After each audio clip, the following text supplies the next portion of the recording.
You ever get that feeling, that itch right at the back of your skull like a forgotten memory trying to claw its way out? The world spins its stories on the news, polished and perfect, and we're just supposed to nod along. But the numbers don't add up, the pieces that don't fit, and the man smiling at you from the screen, his eyes never quite match his smile. For years, I've been what I like to consider down in the trenches in the digital world, connecting the dots and the ones they don't want connected. And let me tell you, friend, I'm tired. Not tired of the truth. You never get tired of the truth. I'm tired of being right. Because the picture that's emerging, it's darker than any of us ever imagined.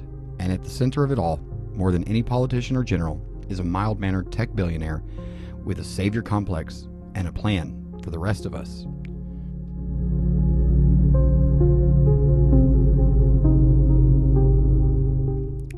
Tonight on Blood Moon Radio, we're talking about the ghost in the machine, the architect, Bill Gates.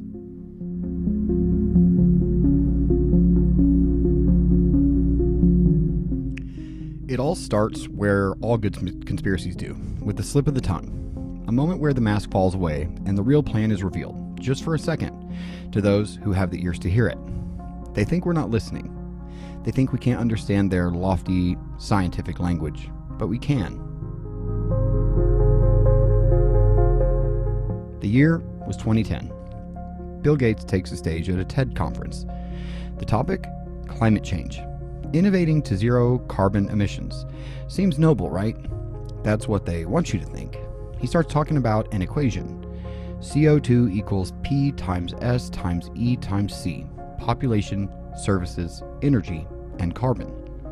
Then he gets to the first variable, population, and he says the quiet part out loud. So let's look at each one of these and see how we can get this down to zero. Probably one of these numbers is going to have to get pretty near to zero. That's back from high school algebra, but let's take a look.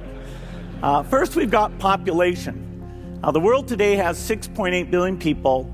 That's headed up to about 9 billion. Now, if we do a really great job on new vaccines, healthcare, reproductive health services, we could lower that by perhaps 10 or 15%. This is it, the moment it all crystallized. Listening to his words, not what the fact checkers say he meant. Listen to what he actually says. If we do a really great job on new vaccines, healthcare, reproductive health services, we could lower that by perhaps 10 or 15%. He said we could lower that by perhaps 10 or 15%. Let that hang in the air for a second. 15% of 9 billion, that's 1.35 billion people. Poof, gone. Not through natural means, not through choice, but through a really great job on vaccines and health services. Really great job.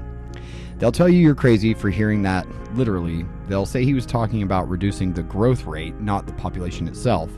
They'll point to some demographic theory about how when child mortality drops, so do birth rates. They call it a misinterpretation, a conspiracy theory. But why use those words? We could lower that. We, a plan, an action with a specific numerical outcome. He didn't say the population might stabilize. He said we could lower it. This wasn't an observation. It was an objective. And then the world obliges. A decade later, a novel coronavirus, a pandemic. And who emerges as a central planner? The vaccine czar, the man with the solution to the problem, the same man who just so happened to predict a pandemic in 2015. How convenient. The same man whose foundation has poured billions into vaccines, reproductive health, and yes, population research. The connections don't stop there. They never do. It's a web. It's a huge web. Sounds innocent, right? Like the UN's whole agenda for 2030, sustainable development goals, but dig into the conspiracy circles and you'll find it's widely believed to be a covert plan for population control. A global framework for managing us. And who's a key partner? You guessed it, the Gates Foundation. It's all about creating the structure, the justification for intervention. Originally, a World Economic Forum initiative for post-pandemic economic recovery, But the theories say it's so much more. A sinister depopulation conspiracy, often featuring Gates and other global elites, a chance to rebuild society their way with a managed population.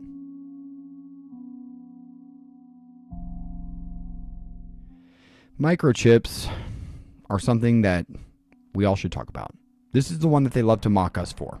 But it starts with a kernel of truth. The Gates Foundation did fund a study with MIT on a technology that could store vaccination records in a special dye under the skin.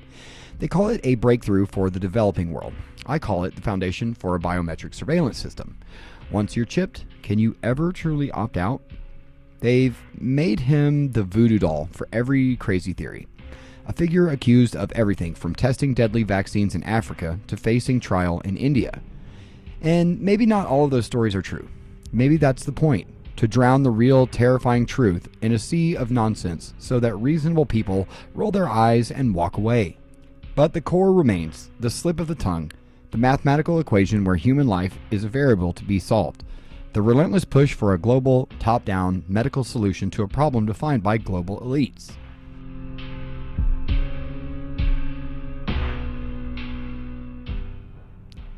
I'm weary, listeners. I'm weary because the evidence isn't just in grainy YouTube videos anymore. It's in the funding, the partnerships, the patents, and the words straight from the horse's mouth. They're not hiding it anymore. They're just counting on us not to believe our own eyes and ears. They see a planet with too many mouths to feed, too many souls consuming resources. And they have a solution, a final solution. And they're going to deliver it right into your bloodstream with a smile and a promise to save the world. The question is, will you let them?